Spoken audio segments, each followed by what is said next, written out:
Well, now come on in here, my little night owl. Settle yourself down easy. Tonight's story isn't frightening. It's meant to be a reminder. To remind us that long before cities and highways, before clocks and calendars, that life and death were never opposites. Tonight, we're listening to the old wisdom of the Choctaw people and the sacred rituals they used to walk hand in hand with the spirits.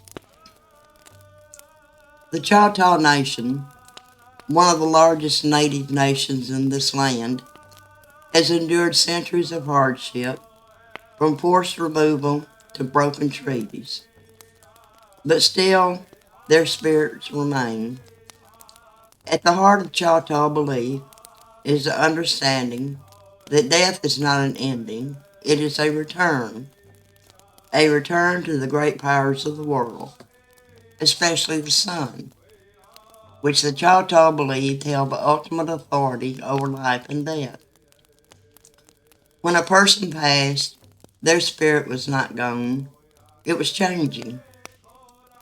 In the old days, when a Choctaw person died, their body was not buried right away.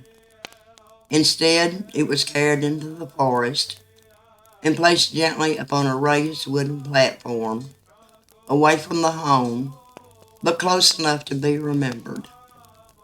There, under open sky and shifting seasons, the body was left to return to the earth.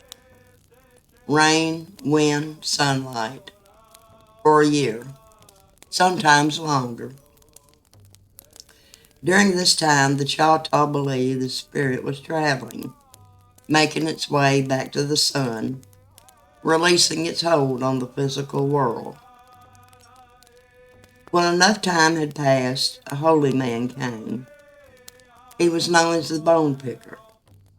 With no blade, no tool of metal, he carefully cleaned the bones, using only his fingernails. This was sacred work done with patience, respect, and prayer.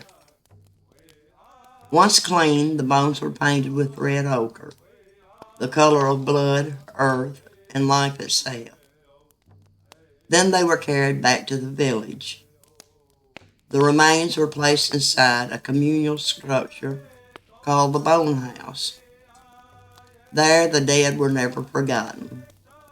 From time to time, the bones were brought out during games, ceremonies, and gatherings.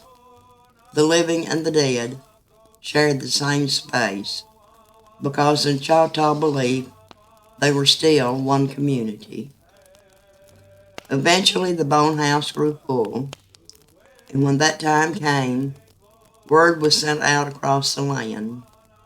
People traveled from miles away to attend the great burial ceremony.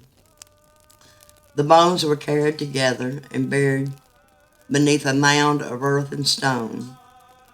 And then came the morning, a powerful communal cry, not hidden, not quiet, but released. Afterward, there was feasting, because death deserved remembrance, but life demanded celebration. By the 19th century, many of these practices faded. Burial shifted to the earth, often with the body seated upright. Horses were no longer sacrificed. They were too precious for survival.